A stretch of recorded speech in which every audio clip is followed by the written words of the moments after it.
चलिए बेटा, इसमें देखे बोला गया है for 3 positive integer p q r, ठीक, और एक रिलेशन ये दे रखा है something equal to something equal to single. जब भी आपको बोला जाता है कि something equal to something equal to, हमेशा आप इसके इक्वल भी कुछ के ले लीजिए, है ना। तो ये तो इसकी बात होगी। और फिर एक आर पी क्यू में एक रिलेशन और दे रखा है, और फिर बोला है 3 और ये सब नंबर्स जो हैं, अच्छा ये जेड यहाँ आ गया है, इसको यहाँ लिख लीजिए। R in A P with common difference 1/2, तो r minus, basically r p q की वैल्यू निकलनी है इन 3 रिलेशन से, और वहां से चीजें होती चली जाएंगी।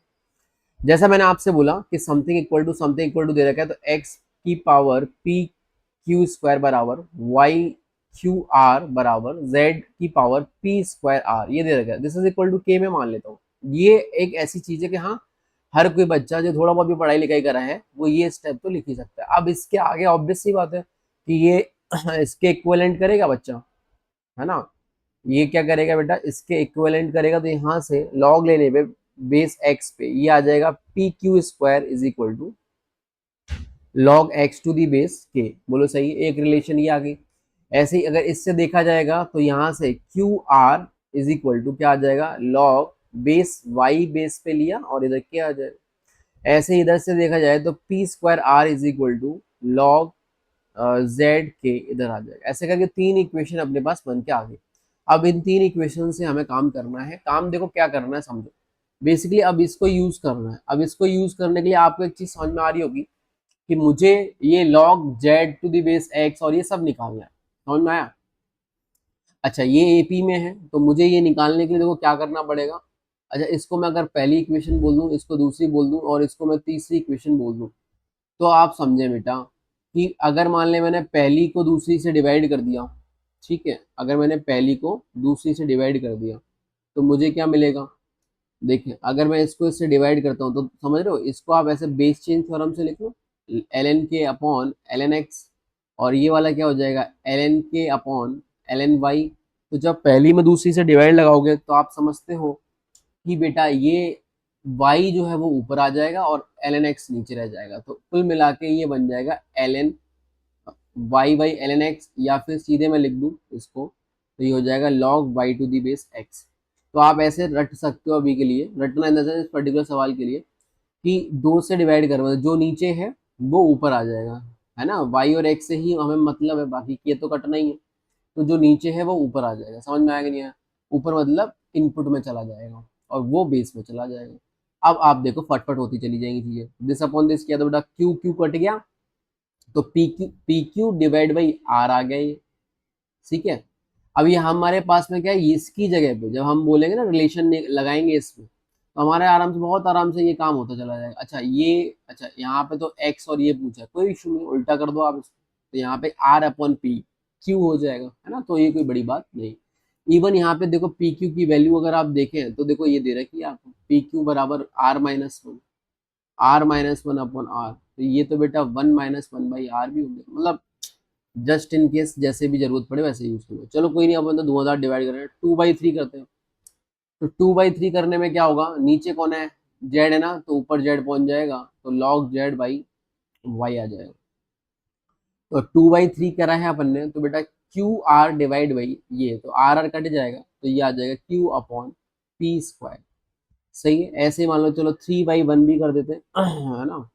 3/1 करेंगे तो देखो ध्यान से, नीचे कौन है, एक्स वाला है ना, तो वो ऊपर चला जाएगा और यहाँ पे जेड आ जाएगा।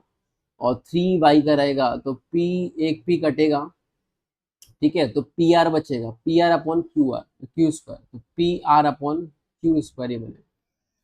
ठीक। अब हमने देखो एक तरीके से ये तो यूज कर ही लिया, अब हम बात ही करते हैं इसकी, और ये तो अपन साइलेंटली यूज होता चला जाएगा। अब जैसे इन्होंने बोला कि ये सब एपी में है, और कॉमन डिफरेंस भी ध्यान से ये दे रखा है आपको, हाँ। तो क्यों ना मैं एक काम कर ही दूं यहाँ पे कि 3 और 3, अच्छा ये ध्यान से, ये नंबर इसका रेसिप्रोकल है ना, तो यहाँ पे अपन आर अपॉन पी क्यू लिख लेते हैं ना। सही बात है। ऐसे ही बाई ऊपर है और ये है, तो ये पी स्क्वायर बाई क्यू आ जाएगा, और आगे 3 से मल्टीप्लाई है तो वो भी कर दिया, 7 टाइम्स ऑफ लॉग, अच्छा ये भी पूरा Q square upon P R, है ना, ये आ गया। अब ये हमें बोला गया है किसमें है भाई, एपी में है, ठीक। अब ये एपी में है तो चलो काम शुरू करते हैं। कॉमन डिफरेंस हमें दे ही रहेगा, तो क्यों ना हम इसमें से ये घटा दें, तो 3 common, r upon p q minus one, this is equal to कितना आएगा 1/2, कॉमन डिफरेंस है ना। तो यहाँ से मेरे पास देखो, मैंने पहले भी बोला था ये आर की वैल्यू यहाँ से आ रही है, ठीक है। या फिर आप यहाँ पे ऐसे देख लीजिए 3 अपॉन पी क्यू, और यहाँ कितना आ गया r minus p q, LCM ले लिया तो 1/2। और देखो आर माइनस पी क्यू कितना बनेगा बेटा, 1 बनेगा, साफ बात है। यहाँ से क्लियर हो गया ये कि भाई 3/पी क्यू बराबर हाफ। यहाँ से पी क्यू की वैल्यू जो आ गई वो आ गई 6, ठीक, पी क्यू 6 आ गया, सही है। पी क्यू 6 आ गया तो एक तरीके से आर तो बस क्लियरली 7 आ ही गया, ठीक है, आर तो निकल ही आया 7। अब आ जाते हैं हम आगे की बातों पे, और वो आगे की बातें क्या है समझते हैं जरा। अब हमने क्या किया, ये तो यूज हो गया, अब बस इसको और थोड़ा सा अपन यूज कर लेते हैं। ऐसे मान लो मैंने इसको तो रखा ही क्योंकि ये तो पूरा नोन ही है एक तरीके से, हालांकि अब तो ये भी पता चली है, और इसको मैंने यूज कर लिया ऐसे, है ना, ताकि एक और रिलेशन आ जाए पी एंड क्यू में तो अपना काम हो जाए। तो जाहिर सी बात है इसको करने से मतलब नहीं, मतलब कर सकते हो, जैसे 7 7 कट ही गए, है ना, और ये देखो क्यू स्क्वायर अपन पी बन गया, जैसा भी आप चाहो। अगर मैं देखूँ ये सेकंड थर्ड टर्म है ना, तो ये बेटा बेसिकली 3p² बाई क्यू बेटा क्या होगा, a+2d, और d कितना है हाफ, तो अल्टीमेटली ये कितना हो गया 4, है ना। तो p² = 4q/3, ये बन गया, सही है। तो p की वैल्यू उठा के चलो यहाँ से डाल दो, या फिर जैसा भी आपको लगे, जैसे मान ले 3/4 कर दिया, और q की वैल्यू उठाकर डाल दिया, q कितना आएगा 6/p आ जाएगा। तो p का q बराबर कितना आ गया 2, और ये 8 आ गया, तो p की वैल्यू कितनी आ जाएगी 2, p 2 आ गया, तो q अपने पास कितना आ जाएगा 3 आ जाएगा, है ना, p 2 q 3। आई थिंक ये अपना सवाल खत्म। तो r माइनस ये, तो आंसर कितना आ जाएगा 2, 2 का मतलब हो गया ऑप्शन नंबर ए।